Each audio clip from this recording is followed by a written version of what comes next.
and it does not sound promising. Oh.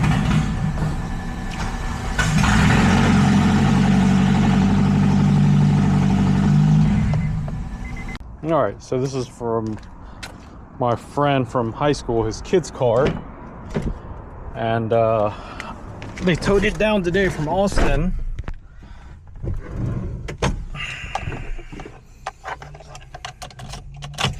It smells like a typical high schooler kid's car, so if you know what that means. Oh yeah, knocking harder than Jehovah's Witness.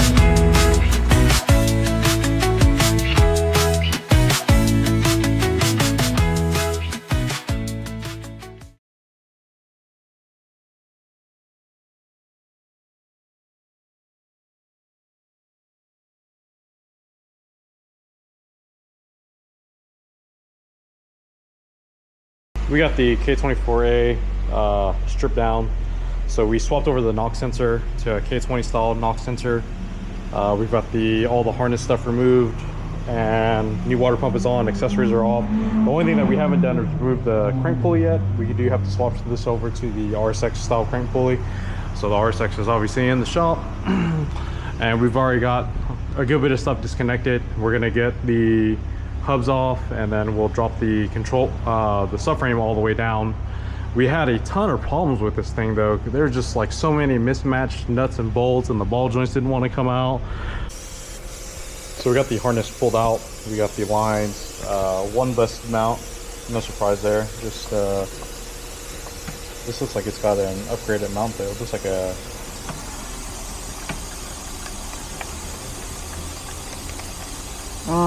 I don't know.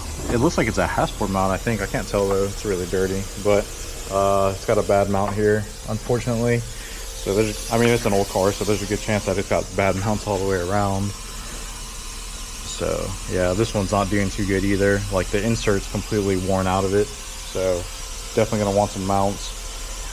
So yeah, this thing's ready to drop. We've got all the accessories off, throttle cable off, shifter cables off. So yeah, it's basically ready to come out rather.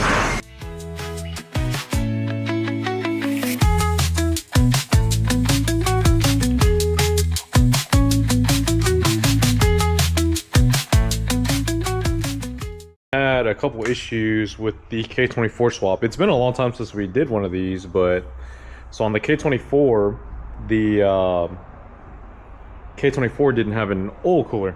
So we asked the customer, and he said he would rather keep the cooler slash warmer. So we had to swap over the entire rear housing of the water pump housing, so this backside here.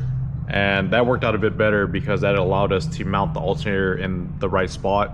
So when you use the K24a water pump housing, you can only use you can use all the bolts but one, and you got to shim the other one, and it's just kind of a weird fix.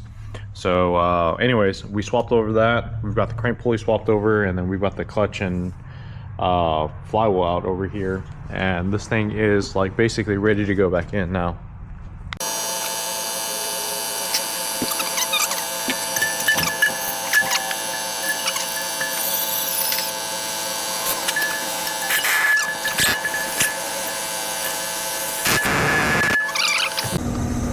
So we're trying to wrap up the RSX here, and we're using the K24 intake manifold with the Type S throttle body, and you use an adapter to get it in, but with everything tightened down, this is as far as the throttle will open.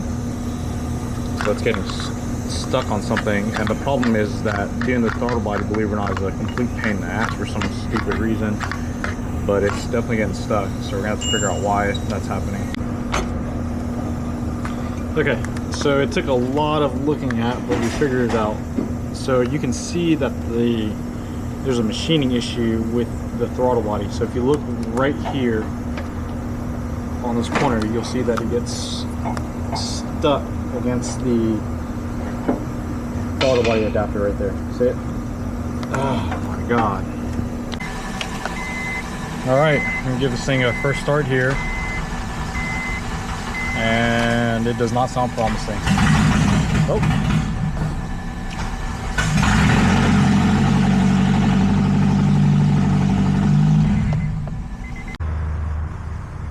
All right, so we're getting our ass kicked. It's so crazy to me that 10 years ago I could do this swap like blindfolded, and here I am not doing them anymore and just forgetting everything that about them. So our next problem is the thermostat housing. So on the TSX one, it comes and sits at an upward angle. Okay, the thing is that the thermostat housings do not interchange. Even though it looks symmetrical, the bolt holes are not symmetrical at all. So we swapped this over. This one's from the K20 onto the K24, right? So we could retain the oil cooler. We didn't swap this over though, like a dummy. So we're gonna try to swap this over tomorrow. Now you can't swap this whole entire assembly because the intake manifolds are in fact different. So on the K24, this is like integrated into the intake manifold. So we're gonna try to remove this, just this piece right here, and we're gonna see if we can slip it on. Now these hard lines are slightly different, but we were able to get them to fit. And like I said, this hose here may be close to the same. Like I said, this piece is integrated onto the K24 intake manifold. But yeah, so we're definitely getting our asses handed to us on this one. So we have the oil pressure switch wiring broke down there, which is pretty common. The connector end is just your normal quick connect style bullet connector, so that fits on pretty good. We're just gonna go ahead and crimp this wire on here that I made, and we should be ready to go. Easy peasy, got that all done there. So all we got to do now is just drop this wire down, and then we'll reconnect it, and then that should be that. So we did find a small coolant leak, and that coolant leak is fortunately enough not off the thermostat housing that we just replaced. It's actually coming from the oil cooler itself. So the oil cooler has like an O-ring that's bad in there.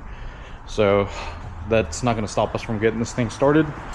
It's just going to drip coolant for a little bit. So what we're going to do now is hook up the oil pressure sensor. We'll give it a start, let it run. We're going to have to move this car outside though. I was under the impression that the car had K-Pro. It definitely does not. So what we're going to have to do is we'll pull the ECU out, get the K-Pro stuff swapped. But again, it won't stop us from getting the car started.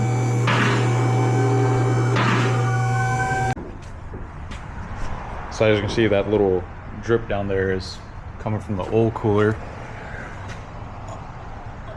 So I'm gonna try to reconnect this oil pressure sensor here.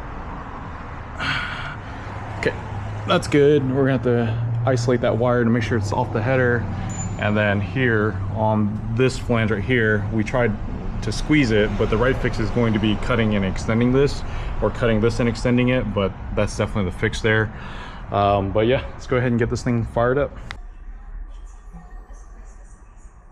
All right, so we're going to have a ton of codes here because we started it the other day without everything all the way hooked up. So we're gonna read the codes. So we got IAT code. I don't think it's hooked up right now. We're gonna go ahead and clear it. Read it again. I don't think it's plugged in though, so we should be getting that code. Okay, no big deal. That's not gonna stop us from starting it. So here we go.